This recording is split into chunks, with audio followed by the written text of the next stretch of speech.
Hi everyone, it's Professor Hull. So welcome to week 12 readings. We are talking about style this week. So there are obviously a number of different styles that one can write in and use, and you can talk about style with almost any piece of literature, but I saved style for the end and theme for last week because these are things that are a little bit more complex when you're writing to think about. I think it's easier to think about things like plot, characterization, conflict, and then once you have your plot points and your characters, you might want to start thinking about things like theme and style. Sometimes style just kind of comes about naturally. Different people have a different type of writing style. I've written a couple books that are from first person point of view. One of those was done in an epistolary format in diary entries. I had another epistolary novel where everything was done with, as I've mentioned before, things like transcripts and autopsy reports and emails and text messages and that kind of thing. So I think even if I'm writing for children or adults, though, I still have kind of a distinct style. The vocabulary that I use, I tend to have sentences that are too long that I have to kind of watch for. I like to include a little bit of imagery. Some books call for more than others. And certainly maybe as you guys have seen some of my writing as we've looked at before and after snippets, you can see maybe that style coming through. But each book, even in and of itself, just had a little bit of a different style depending on what the genre called for, what the age group called for. Certainly a picture book that I wrote is going to be quite a bit different in style than the historical fiction gothic novel that Sutherland was. So the stories that I picked for you though this week, I picked specifically because they both have a little bit of a different style, and you don't have to necessarily emulate them, but I want you to see and think about as a writer, what can I do with to kind of play with style? How can I use my imagination? Do I like this experimental style? Is that something I want to kind of dive into? People who like writing poetry a lot of the times really gravitate towards stories like these. Other people could care less and they hate them because the plot is a little bit more difficult to follow. So let's jump into it. The first is The Time Invariance of Snow by E. Lily Yu. And this story is a retelling of the Snow Queen. And to give you a little bit of a recap and a little bit of background on the Snow Queen, essentially, it starts out with the devil who has made a mirror that distorts how people see themselves. There is, if I recall correctly, fairy tales are a little bit slippery, so there's different versions of this. Sometimes it's just the devil made a mirror, the mirror is splintered apart. Sometimes there's a school of trolls involved that was supposed to be making this mirror, or more of them. At any rate, the mirror breaks, it splinters apart, the shards go into people's eyes and into their hearts, and it makes them cold so that they become kind of like ice. In another version of the story, it's a wizard, not the devil. So we have then later on Gerda and Kai, and they are great, wonderful friends. They are, one of them is then taken in by the Snow Queen because a shard goes into one of their eyes and they're frozen. The Snow Queen comes calling to take the child with her. Now, in some versions, this is Kai. In some versions, this is Gerda.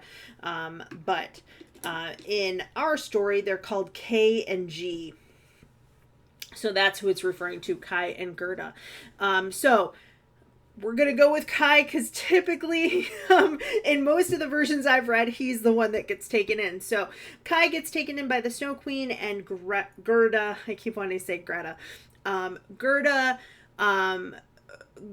goes through the dark forest and goes on this long journey to make her way to Kai. There are a number of things like robbers and things like that she needs to go through. She comes to the castle, she finds him, she cries, and her tears warm his heart. The Snow Queen realizes that their love and friendship is stronger than her spell, and they leave and they're allowed to go home. Now, Frozen was supposed to be a version of the Snow Queen, and the only thing we get, I think, is the tears warming the heart at the end. So if you've seen that movie, it's the same ending, but everything else is different, including the singing snowman.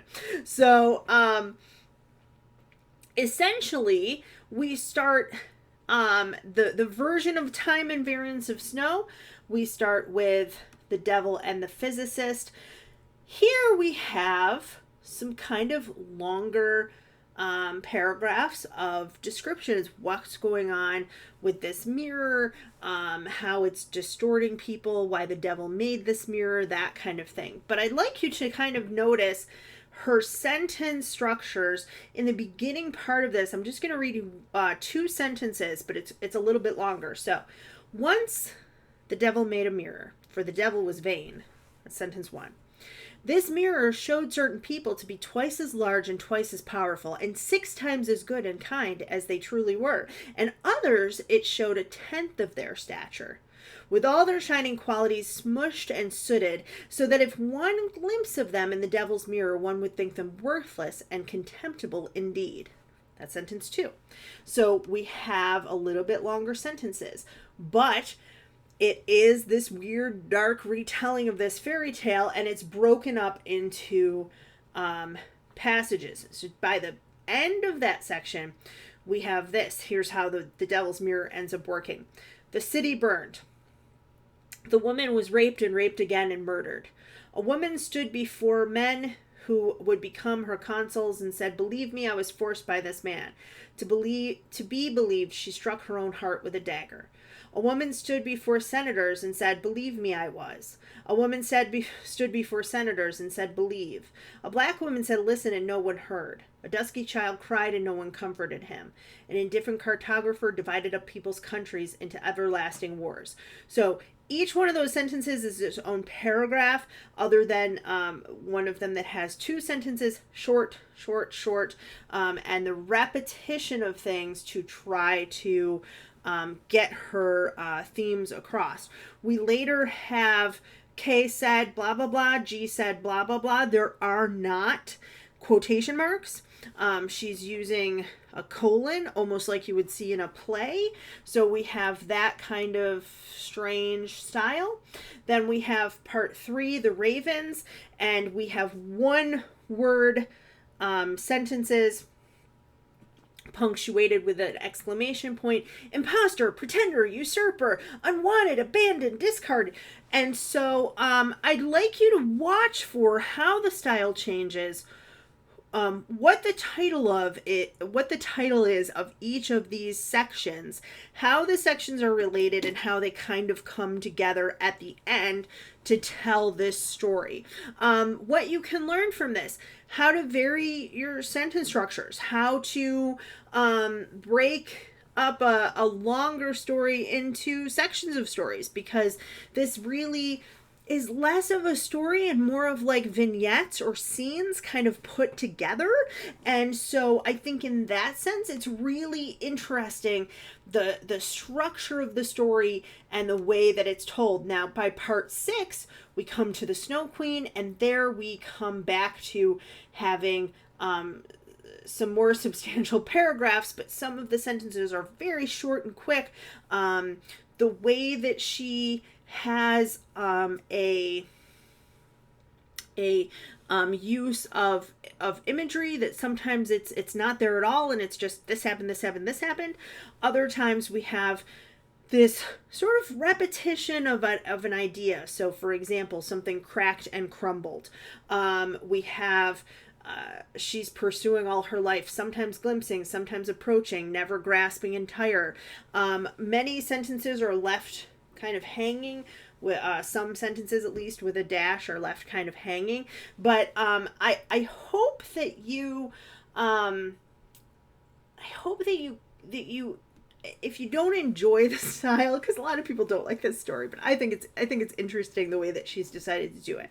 But if you don't like the story, I hope at least what you can take from it is an appreciation of playing with form, playing with storytelling, playing with structure, playing with sentences, and mixing up how we do how we tell a story from beginning to end. Our second story is Mrs. Dalloway on Bond Street. Now, I chose this story for you. It's by Virginia Woolf. It's a more classic short story. Time and Variance of Snow is quite newer. I think it was written a year or two ago. Mrs. Dalloway on Bond Street is a story of a woman going to buy gloves. That's it. That's the basic plot point. Yes, she does buy gloves at the end of the story. It's about 8 pages long, and she finally gets those gloves at the end. Now, what's interesting about this story is that going to buy gloves is quite a mundane activity, but we're pulled into the character's psychology because the story is told in a stream of consciousness style. So what that means is, I want to go to my notes so I can read exactly, so I remember. Essentially, the thoughts, the feelings, the emotions of the character, the inner world of the character, if you will, is written out as their thoughts pop up and come to the surface. So you can imagine, I have not tried to write a stream of consciousness story for myself because my thoughts are all over the place. And if you think about the way that you think, I'm sure that your thoughts might be too. So for example, I am talking to you about stream of consciousness. In the back of my mind, I'm wondering, my dog is, there we go. You can see her behind me. I'm wondering if she's going to pop up again, if she's going to start barking in the middle of this lecture. My husband is due home soon, so is he going to come through the door and then set the dog off, and then I'll have to re-record this all over again. My back hurts a little bit. I could use some water. Like, the lighting is changing because we're having some clouds come in, so I hope that I don't go completely blue like I did in a lecture the other day. So those are the types of things that come up with stream of consciousness. But you're pulled into the mental state of this character. And the characterization here, you know, if I didn't think I would have scared you off with this story in week 3, I probably would have used it for characterization. But saving it till now is probably the better idea. But yeah, the characterization here is quite interesting. Who is this woman? What does she think about? What does she notice? What does she maybe not notice? So I'm going to read you just a short excerpt from this. We have very long sentences, so it's just going to take me a second.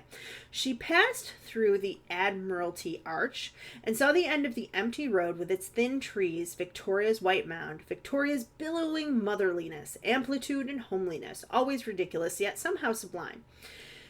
Thought Mrs. Dalloway, remembering Kensington Gardens and the old lady in horn spectacles, and being told by Nanny to stop dead still and bow to the Queen. The flag flew above the palace. The King and Queen were back then. Dick had met her at lunch the other day, a thoroughly nice woman. It matters so much to the poor, thought Clarissa, and to the soldiers. A man in bronze stood heroically on a pedestal with a gun on her left-hand side, the South African War. It matters, thought Mrs. Dalloway, walking toward Buckingham Palace. There it stood, foursquare, in the broad sunshine, uncompromising, plain. But it was character, she thought, somewhere inborn in the race that they respected. The Queen went to hospitals, opened bazaars. The Queen of England, thought Clarissa, looking at the palace. So she's looking at she's walking through this arch. She is thinking about how it looks almost motherly, but also kind of homely, ridiculous, and yet sublime. Then she's thinking about Kensington Gardens. At some point, The queen must have walked by when she was young and with her nanny, and she was told to stop still and bow to the queen. Then the flag that's flying above the palace shows whether or not the king and queen are at the palace. So if they're not at the palace, the flag doesn't fly. If they're at a different palace, if they're in the palace, the flag is flying. So she notices that. Then she's thinking about how much it matters to the soldiers that the queen is doing things like going into hospitals and things like that. So as she's walking, she's having kind of all of these thoughts pop up, and we get a sense of her, a sense of the time period, a sense of the place. So there's some setting details in there. Later on, she thinks of a friend. She thinks of another friend who recently passed away, and we have these kind of what some critics have called loops of consciousness. What I want you to notice as aspiring writers, the layers, the textures that are going on here, the memories that are coming up. You know, if you think about yourself walking down a street that you're familiar with, maybe the street where you grew up, you're going to have those thoughts, right? If I were walking down the street where I grew up, I'd be like, oh, there's the little blue house where I lived most of my life. And I remember when I sat outside and played catch with my brother, or I wonder if they still have the pool that we used to play in, or maybe they've taken it down, because I know the new people have a number of dogs. They've got like 4 or 5 dogs. And then I would probably think about the house next door and the last time I saw those people and whether or not they still live there, right? So it's all of these kind of things. I'd like you to notice differences in the sentence structures if you're able to read both stories. The sentence structures in Mrs. Dalloway, quite long, a little bit meandering. The way that the author moves her character forward through Bond Street as all these things are kind of popping up in her mind and as she's thinking about things. So the style the style again really takes precedence over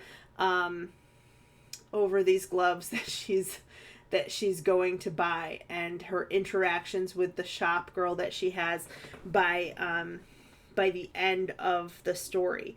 We are I'd like you also to notice how to think about the psychology of the character, and the story is like, if you have a little bit of attention deficit disorder like I do, this story might seem familiar to you because of the way that this woman thinks. So so those are some things to consider. What stream of consciousness looks like, whether or not you want to play with that style, but also how the style is being used to show us the character and the setting and that kind of thing. So our instructive text.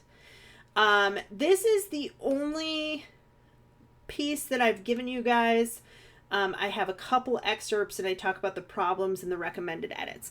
This is the only piece that I've given you guys that's not published, and for that reason, I'm not going to list the author's name, though they do know that I am using this for instructive purposes. So they're currently working on edits, but essentially what I have given you is an excerpt from a piece from 2010s, and then an excerpt from later on in the story in the 1970s, just kind of for a comparison, because one of the difficulties with this draft is that she does not have a style that's consistent. And so the style in the beginning chapters does not match really well with the middle chapters, and then we kind of go back to that style in the first chapters, but it doesn't mesh together very well. So the premise of this story is that there's a woman who is coping with the fact that her husband has an addiction. So it's a little bit of her finding out about the addiction, trying to deal with it, wondering if their marriage can be saved, and that kind of thing. So it really, because of that, has quite a compelling plot. And the difficulty is we have a lot of organic imagery, which we talked about before, and I should have mentioned with Mrs. Dalloway, right? Organic imagery has to do with what characters are feeling and thinking and that kind of thing.